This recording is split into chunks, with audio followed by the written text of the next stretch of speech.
Hello students, first video में complex number हम लोगों ने डिस्कस किया, तो उसमें आपको हमने सिखाया representation of complex number, properties of modulus Z. Second video में हम लोगों ने आर्गुमेंट ऑफ जेड सीखा, प्रॉपर्टीज ऑफ आर्गुमेंट जेड सीखा। आर्गुमेंट ऑफ जेड में हमने आपको डिस्कस किया कोई भी complex number Z equal to A plus I B given हो, उस कॉम्प्लेक्स नंबर का आर्गुमेंट ऑफ जेड निकालना होता है tan inverse imaginary part upon real part हम लोग लेते हैं। कोई भी कॉम्प्लेक्स नंबर आपको गिवन है, उस कॉम्प्लेक्स नंबर का आर्गुमेंट फाइंड आउट करना होता है। Argument of Z equal to tan inverse imaginary part upon real part. आज हम लोग डिस्कस करते हैं principal value of argument Z. आज का टॉपिक है principal value of argument Z.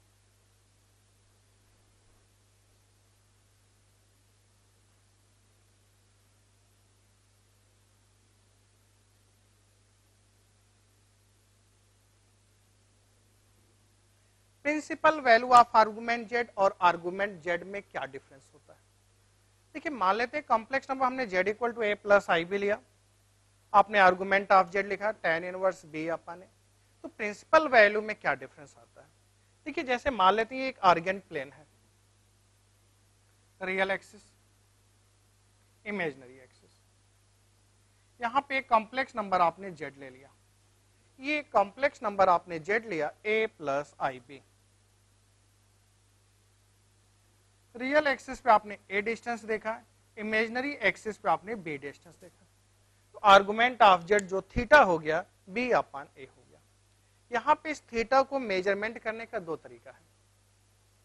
आपने पॉजिटिव रियल एक्सिस से एंटी क्लॉकवाइज डायरेक्शन में मेजरमेंट किया, ये एंगल थीटा आपने बताया।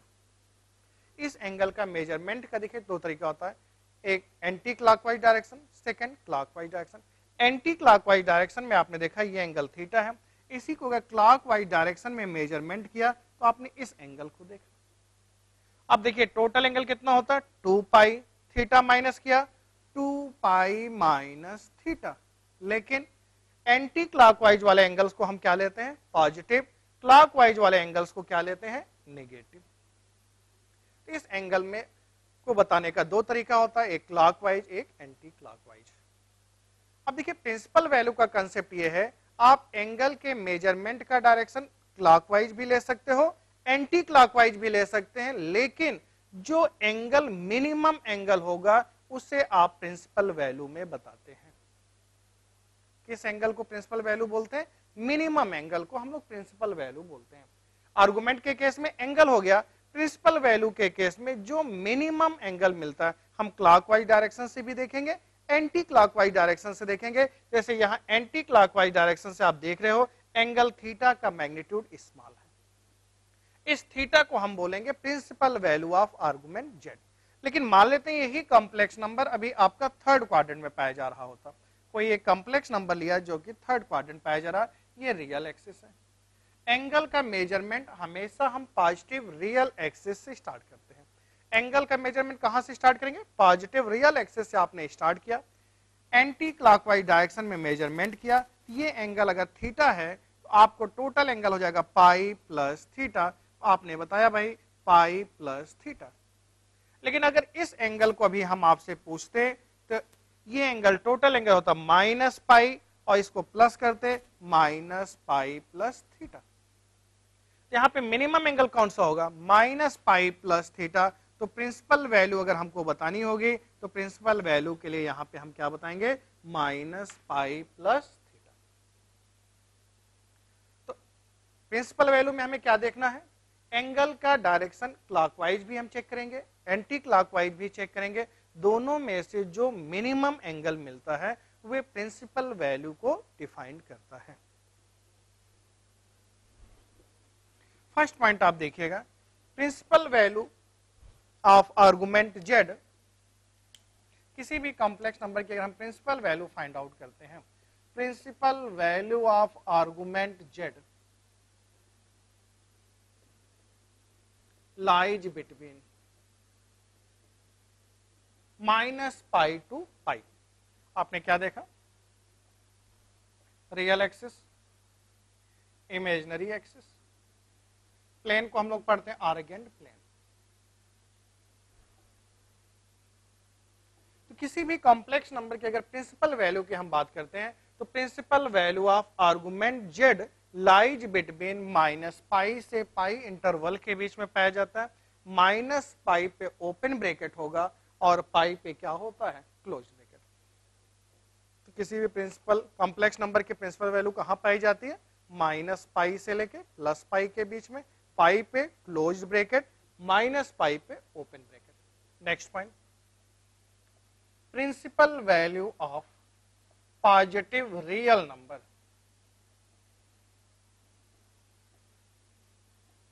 पॉजिटिव रियल नंबर की प्रिंसिपल वैल्यू क्या होगी, 0। देखो कोई भी positive real number, that means complex number, आपने z = 2 लिया, इसका इमेजिनरी पार्ट कितना हो गया, 0। मान लेते हैं कॉम्प्लेक्स नंबर था 2 + 0 i, इमेजिनरी पार्ट कितना हो गया, 0। ये कॉम्प्लेक्स नंबर प्योरली रियल हो गया। तो z = 2 कहां पे पाया जाएगा, इस प्लेन में। अगर आर्गन प्लेन में आप z = 2 को रिप्रेजेंट करेंगे, 2 आपका रियल एक्सिस पे पाया जाएगा।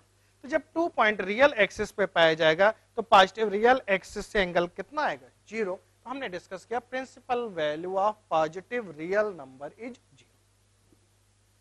Principal value of positive real number is 0। Principal value of negative real number, principal value of negative real number is pi.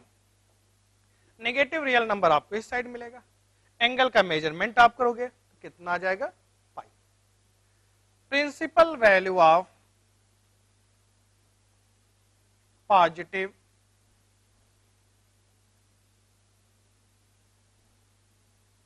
Imaginary number is π/2।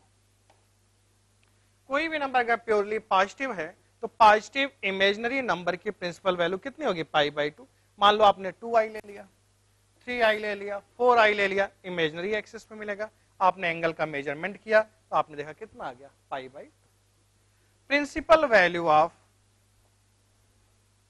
Negative imaginary number,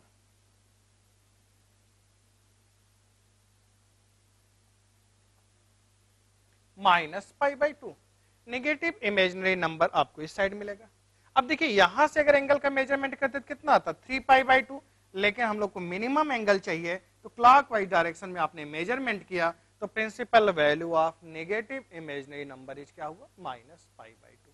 आपने ये देखा अगर कॉम्प्लेक्स नंबर प्योरली रियल है, purely imaginary है, तो उसका principal value क्या होता है, प्योरली रियल तो उसमें दो case, positive real number, negative real number. Positive real number है principal value 0, negative real number है principal value pi. Positive imaginary number है तो π/2, नेगेटिव इमेजिनरी नंबर है तो -π/2। लेकिन अगर कॉम्प्लेक्स नंबर कॉम्प्लेक्स के फॉर्म में हो, रियल और इमेजिनरी दोनों ही पार्ट पाए जा रहे होते हैं, तो उसकी प्रिंसिपल वैल्यू को कैसे डिफाइन करते हैं और देखते हैं।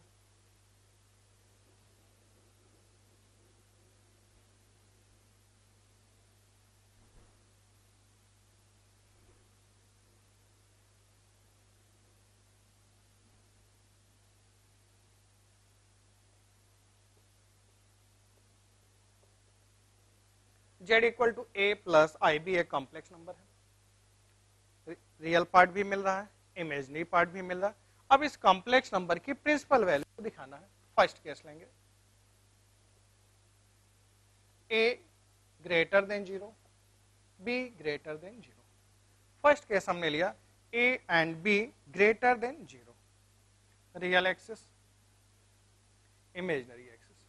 अब अगर a और b दोनों की ही वैल्यू पॉजिटिव होगी तो कॉम्प्लेक्स नंबर जो आपका है फर्स्ट क्वाड्रेंट में पाया जाएगा। Complex number z first quadrant पाया जाएगा, a b, मान लेते हैं एंगल थीटा है। आर्गुमेंट ऑफ z = आपने क्या लिखा, argument of z = theta = tan inverse b/a। यहीं पे अगर आपको principal value of argument z define करना है, principal value of argument z। अब हम यहाँ पे क्लॉकवाइज एंटी क्लॉकवाइज दोनों से ही देखेंगे, जो मिनिमम एंगल मिलेगा वे प्रिंसिपल वैल्यू को बताएगा। तो आप देखो एंटी क्लॉकवाइज में ये एंगल है, क्लॉकवाइज में ये वाला एंगल होगा। कौन सा एंगल मिनिमम होगा, एंटी क्लॉकवाइज वाला एंगल मिनिमम होगा। एंटी क्लॉकवाइज वाला एंगल होगा कितना, थीटा। ये जो एंगल थीटा दिया गया है ये प्रिंसिपल वैल्यू को रिप्रेजेंट करेगा। इस केस में principal value of argument Z हो जाएगा tan inverse b upon A. First case में principal value of argument Z tan inverse b upon ए। अगर कॉम्प्लेक्स नंबर फर्स्ट क्वाड्रेंट में पाया जा रहा है तो principal value of argument Z tan inverse b upon a. Second case,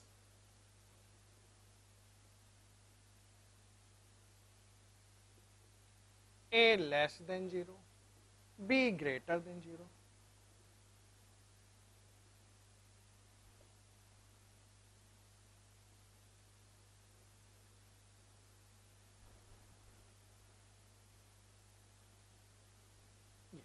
angle मान लेते हैं इसको थोड़ी देर के लिए, ये तो थीटा है। अब आप देखो यहां पे ये तो थीटा है, इसका मैग्नीट्यूड आप थीटा ले सकते हो, लेकिन अब एंगल का जो मेजरमेंट होगा हमारा, ये देखना होगा भाई हमें मिनिमम एंगल क्लॉकवाइज डायरेक्शन में मिलेगा कि एंटी क्लॉकवाइज डायरेक्शन में। एंटी क्लॉकवाइज डायरेक्शन में आप ट्रेवल करोगे तो ये एंगल आएगा, क्लॉकवाइज डायरेक्शन में ट्रेवल करोगे तो ये एंगल आएगा। आप बताओ यहाँ पे एंटी क्लॉकवाइज वाला एंगल मिनिमम, क्लॉकवाइज, तो आपने देखा कौन सा एंगल मिनिमम होगा, एंटी क्लॉकवाइज वाला एंगल जो होगा मिनिमम होगा। ये एंगल होगा कितना, पाई माइनस थीटा। तो principal value of argument z pi minus theta, theta कितना है आपका tan इनवर्स b अपॉन ए। अगर कॉम्प्लेक्स नंबर सेकेंड क्वाड्रेंट में पाया जा रहा है तो principal value of argument Z हो जाएगा pi minus tan inverse b upon a. Third case,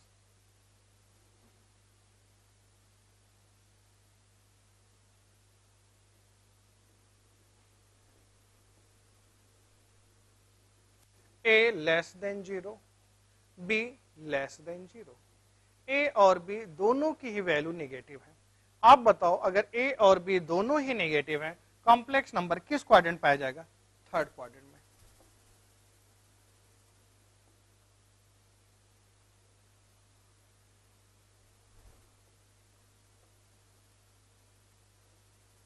अब यहां पे आप देख के बताओ क्लॉकवाइज वाला एंगल मिनिमम मिलेगा कि एंटी क्लॉकवाइज। इस फिगर में अगर आप देखिए एंटी क्लॉकवाइज डायरेक्शन में जब ट्रेवल करेंगे तो पाई प्लस थीटा मिलेगा, क्लॉकवाइज डायरेक्शन में आप ट्रेवल करोगे तो ये एंगल मिलेगा। तो ये एंगल होगा कितना, मैग्नीट्यूड की बात करें पाई और थीटा माइनस क्या, पाई माइनस थीटा, लेकिन क्लॉकवाइज वाले एंगल को हम क्या लेते हैं, नेगेटिव, कि कितना होगा माइनस पाई प्लस थीटा। तो इस केस में principal value of argument Z आ जाएगा minus pi plus theta. Theta को आप क्या लिख सकते हो, tan inverse b upon A. तो principal value of argument Z minus pi plus theta, theta की वैल्यू कितनी आ जाएगी, tan इनवर्स b अपॉन ए।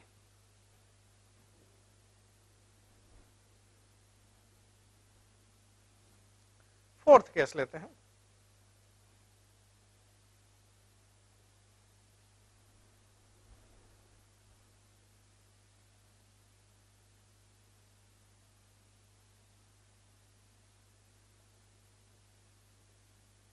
Real axis, imaginary axis.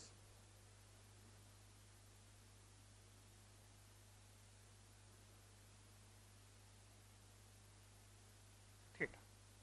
अब आप बताओ यहां पे कौन सा एंगल मिनिमम होगा, क्लॉकवाइज वाला एंगल मिनिमम होगा, और कितना एंगल होगा, माइनस थीटा। तो principal value of argument Z हो जाएगा principal value of argument Z minus theta minus tan inverse b upon A. ये आपने देखा अगर complex number Z purely real number है, प्योरली इमेजिनरी नंबर है, तो डायरेक्ट आपने बता दिया। अगर complex number Z equal to A plus I B के फॉर्म में मिलता है तो फर्स्ट सेकंड थर्ड फोर्थ किस क्वाड्रेंट पाया जाता है, उसके अकॉर्डिंग आप प्रिंसिपल वैल्यू को डिफाइन कर सकते हैं। ये आपने देखा principal value of argument z. एक एग्जांपल लेते हैं,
ये देखें, if z1 z2 z3 and so on zn lies on a curve mod z equal to 2, then find out the value of mod के अंदर z1 plus z2 z3 zn minus 4 1 upon z1 z2 zn। और देखते हैं भाई,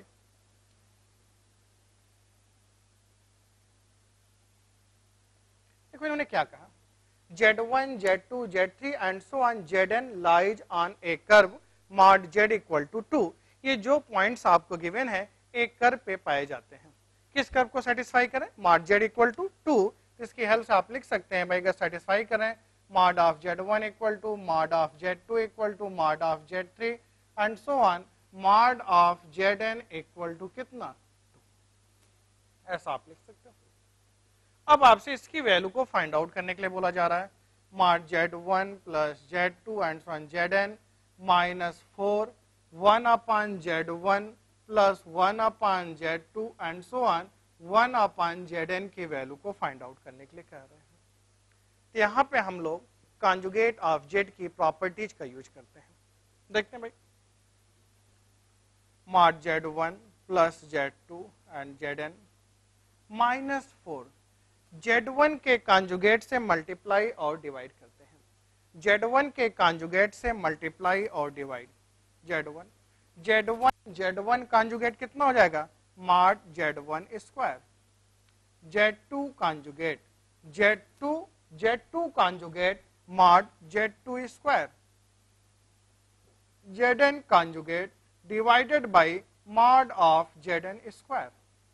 अब आपने देखा mod z1 mod z2 की वैल्यू कितनी गिवन है 2, तो mod z1 square 4, mod z2 square 4, mod zn square 4, 4 common लेकर के आपने क्या किया, कैंसिल कर दिया, z1 plus z2 zn minus z1 conjugate plus z2 conjugate so on zn conjugate. या आप बताओ z1 plus z2 and so on zn minus, अब आप देखो हमने आपको सिखाया होगा z1 conjugate plus z2 conjugate z3 conjugate zn conjugate को हम लिख सकते हैं z1 plus z2 and so on zn का होल कॉन्जुगेट। फिर आप सब जानते हैं कॉम्प्लेक्स नंबर z का जो मैग्नीट्यूड होता है सेम वही मैग्नीट्यूड उसके कॉन्जुगेट का होता है। तो ये दोनों ही पोर्शन आपस में कैंसिल हो जाएंगे और इसकी वैल्यू कितनी आ जाएगी 0। तो ये आपका आंसर आ गया 0, ये आपने इसका आंसर फाइंड आउट कर लिया 0। नेक्स्ट एग्जांपल लेते हैं,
एक एग्जांपल लेते हैं, सिंपल सा है लेकिन ट्राई कीजिए, अच्छा है। हमने कहा convert sine of log of I की power I base E into A plus I B form, इसको A plus I B form में कन्वर्ट कीजिए और उसके बाद कॉस ऑफ लॉग आई की पावर आई बेस ई की वैल्यू को फाइंड आउट करना होगा। तो देखते हैं,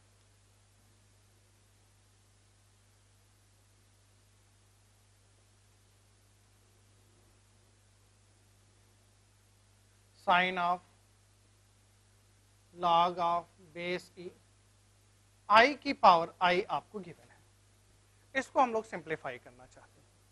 आई की पावर आई को अगर आप सिंप्लीफाई करना चाहते हो तो ऐसा देखो, आई को हम क्या लिख सकते हैं, cos pi by 2 plus I sine pi by 2।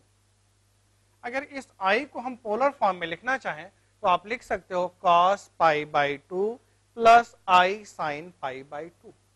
I cos pi by 2 plus I sine pi by 2 को cos pi by 2 plus I sine pi by 2 को यूलर्स फॉर्म में आप लिख सकते हो e की पावर आई पाई बाई 2।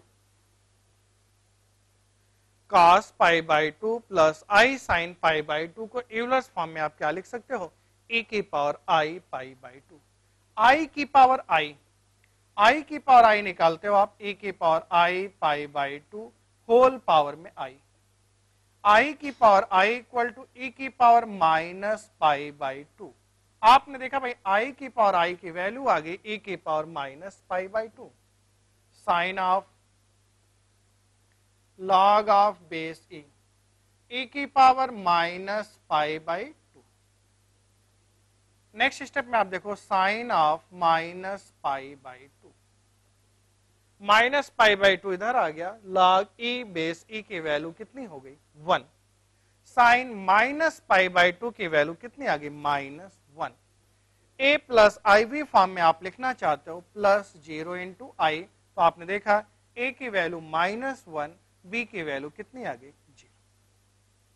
ए की value -1, B की वैल्यू 0।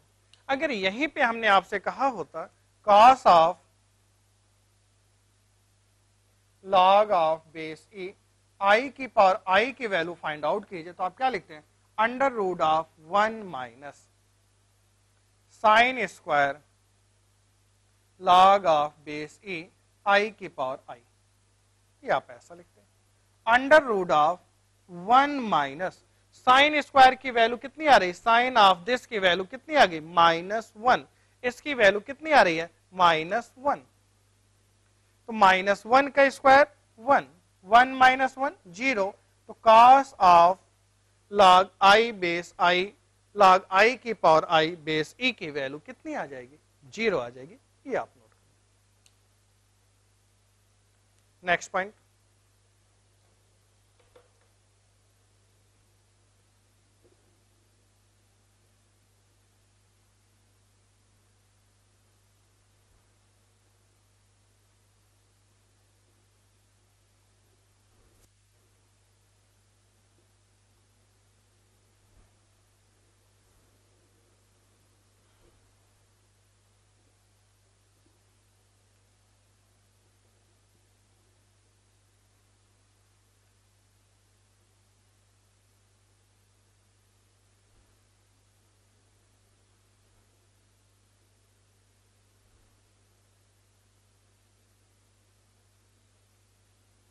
नेक्स्ट में डालेंगे आपको डे मॉवर्स थ्योरम।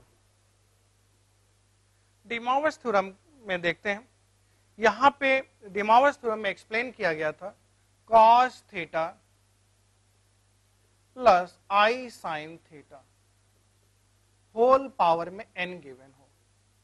कहीं भी आपने देखा cos थीटा प्लस आई साइन थीटा होल पावर में n गिवन है, तो डे मॉवर्स थ्योरम की हेल्प से आप लिख सकते हो cos of n theta plus I sine n theta.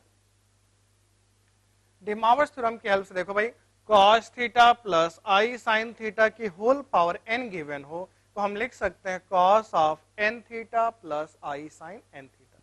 अगर यहीं पे sine theta plus i cos theta होता तो आप डे मॉवर्स थ्योरम को अप्लाई नहीं कर सकते हो। डे मॉवर्स थ्योरम का एप्लीकेशन उसी समय होगा जब cos थीटा प्लस आई साइन थीटा के पैटर्न पे होगा। cos थीटा प्लस आई साइन थीटा की पावर n गिवन होगा, तो आप cos n थीटा प्लस आई साइन n थीटा लिख सकते हो। मान लो यहीं पे ऐसा लिखा होता cos थीटा प्लस आई साइन थीटा होल पावर में -n, cos थीटा प्लस आई साइन थीटा होल पावर में -n लिखा होता। इसे आप डे मॉवर्स थ्योरम अप्लाई करते तो cos minus n theta, cos minus n theta, cos minus theta की value कितनी आती है cos theta. Sine minus theta की वैल्यू आती है माइनस साइन थीटा। ये आपने कुछ ऐसा लिख दिया। अगर यहीं पे आपने देखा होता cos theta minus I sine theta whole power में n गिवन होता, तो आप जरूरत पड़ने पे ऐसा भी लिख सकते थे कॉस थीटा प्लस आई साइन थीटा होल पावर में माइनस एन। देखो दोनों की वैल्यू सेम आएगी भाई, कॉस थीटा प्लस आई साइन थीटा की वैल्यू ये आएगी, यहां भी आप अप्लाई करेंगे cos N theta minus I sine N.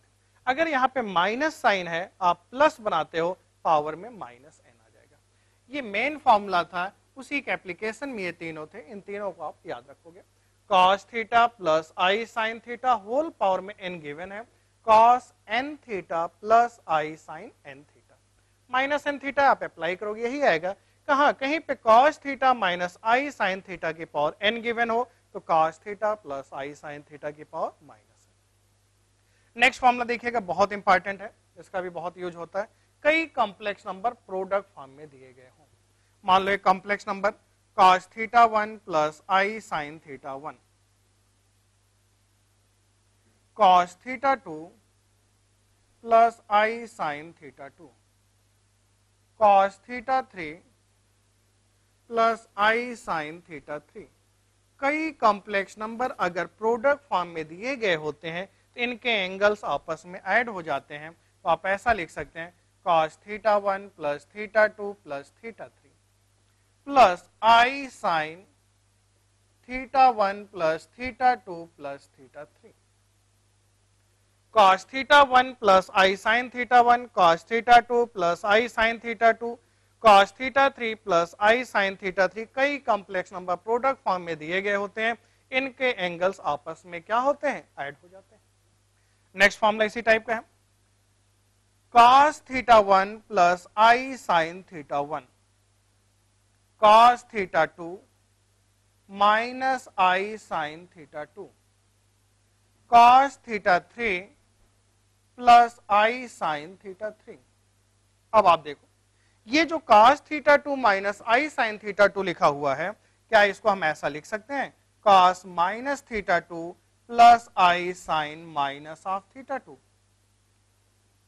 अगर आप देखो cos minus theta two this, sine minus theta two this, अगर इन तीनों को हम प्रोडक्ट फॉर्म में देखें, अगेन एंगल्स क्या होंगे, ऐड होने चाहिए, ऐड कर दो।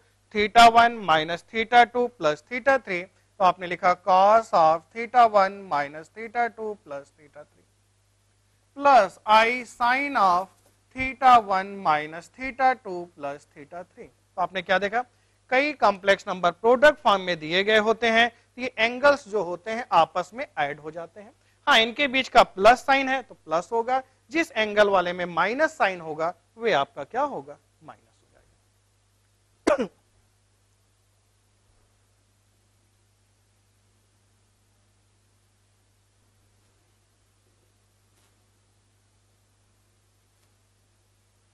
इन फॉर्मूलों का अगर आप डेरिवेशन करना चाहते हैं, बहुत आसान है, एक लाइन का है, एकदम बच्चों वाला मेथड है, बहुत ही आसान है। और देखते हैं, इनका डेरिवेशन करने के पहले एक फॉर्मूले को और डिराइव कर देते हैं।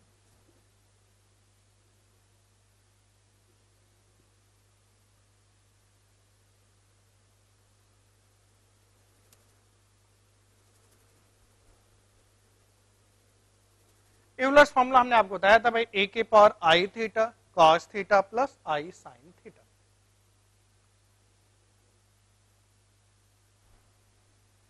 ई की पावर एक्स, ई की पावर एक्स की सीरीज होती है 1 plus X square by factorial 2 plus X cube by factorial 3 plus X की power 4 by factorial 4 plus X की power 5 by factorial 5 and this. ये एक्सपोनेंशियल फंक्शन की सीरीज होती है। Exponential function sine X, cos X, tan X की जो series होती है, हमने आपको फर्स्ट वीडियो में बताया था। इनका जो डेरिवेशन होता है 12th में हम इनको जब लिमिट चैप्टर आपको सिखाएंगे तो वहां पे इनका डेरिवेशन भी देंगे, e की power x, cos x, sine x की सीरीज का डेरिवेशन कैसे होता है। अब देखो e की पावर एक्स की सीरीज ये होती है, x को हम आई थीटा से रिप्लेस कर रहे हैं,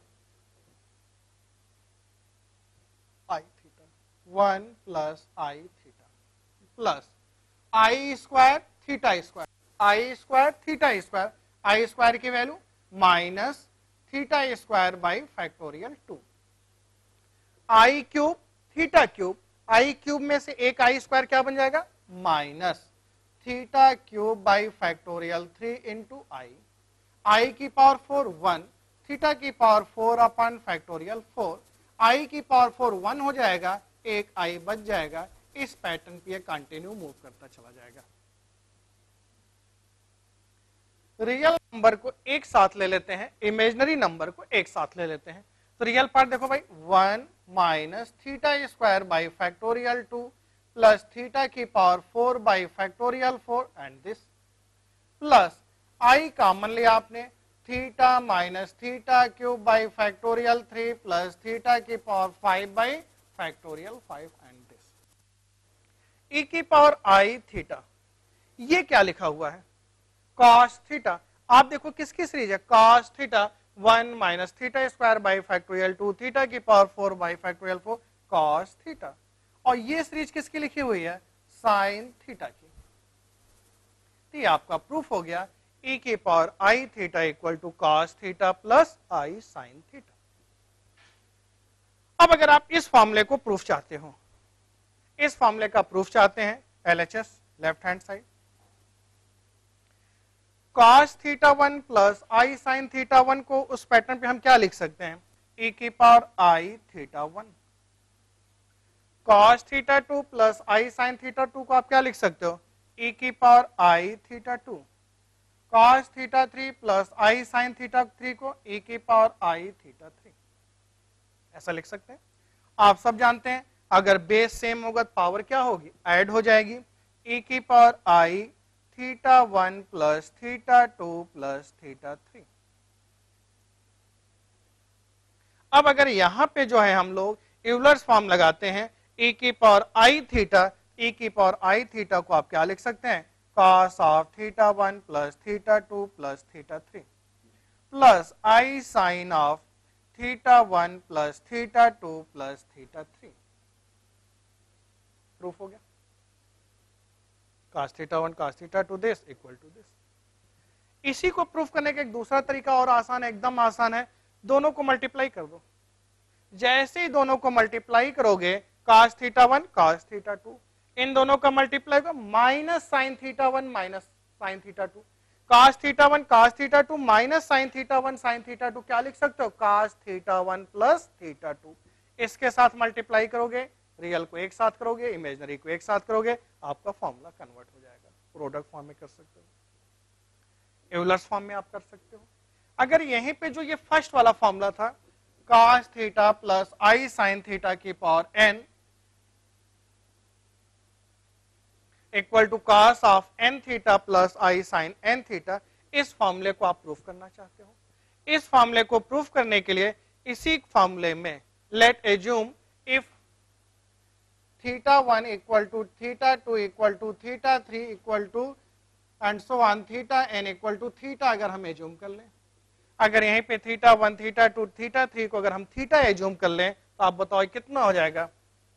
cos थीटा प्लस आई sine theta, cos theta plus आई sine theta, cos theta plus आई sine theta whole power n। यहां पे theta 1 theta 2 theta 3, theta plus theta कितनी बार? n टाइम्स, कितना हो गया? cos n थीटा प्लस आई sine n theta n theta. ये वाला formula भी आपका प्रूफ हो गया। फिर से देख लो, कोई डाउट हो भाई? हमने देखा कई कॉम्प्लेक्स नंबर आपके प्रोडक्ट फॉर्म में दिए गए थे, आपको अप्लाई करना था, यूलर्स फॉर्म में लिखा गया। जैसे ही आपने यूलर्स फॉर्म में लिखा, बेस सेम, पावर ऐड हो गई या ऐसा कुछ आ गया, आपने सिंप्लीफाई कर दिया। थीटा 1 थीटा 2 थीटा 3 को अगर हम थीटा के इक्वल ले लें, तो this plus into this n times multiply करेंगे, whole power n, angle add हो जाएगा, तो ये आपका प्रूफ हो गया। पावर माइनस n लेंगे, माइनस वाला आ जाएगा। तो ये डिमावर्स थ्योरम के प्रूफ थे।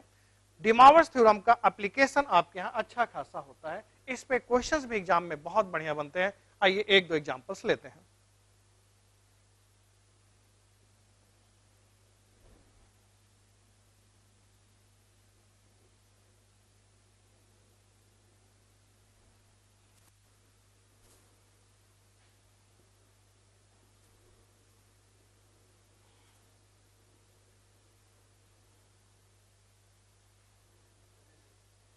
एक एग्जांपल लेते हैं। Z suffix are equal to cos of pi upon 2 की power R plus I sine of pi upon 2 की पावर आर। ये क्वेश्चन में गिवन है। Find out the value of this.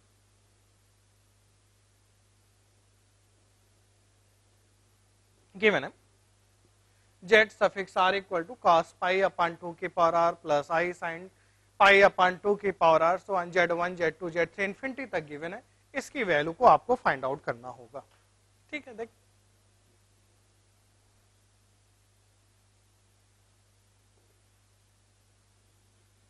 Z1 अगर आप निकालते हैं या ऐसे डायरेक्ट लिख लेते हैं भाई, z suffix are equal to आपको गिवन है cos पाई अपॉन 2 की power r plus I sine of pi upon 2 की पावर r। कुछ ऐसा आपको ये दिया गया है।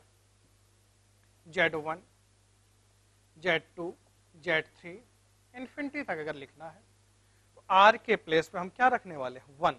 जैसे ही r के प्लेस पे आपने 1 रखा, cos pi by 2 plus I sine pi by 2। यहीं पे r के स्थान पे आप 2 रखते, cos पाई बाई 2 का square i sine of pi by 2 का स्क्वायर। 3 रख दीजिए, cos ऑफ पाई बाई 2 का cube plus I sine of pi upon 2 का क्यूब इन्फिनिटी तक। ये मूव करता जा रहा है। कई कॉम्प्लेक्स नंबर अगर प्रोडक्ट फॉर्म में दिए गए होते हैं तो ये एंगल्स आपस में क्या होगा, ऐड हो जाएगा।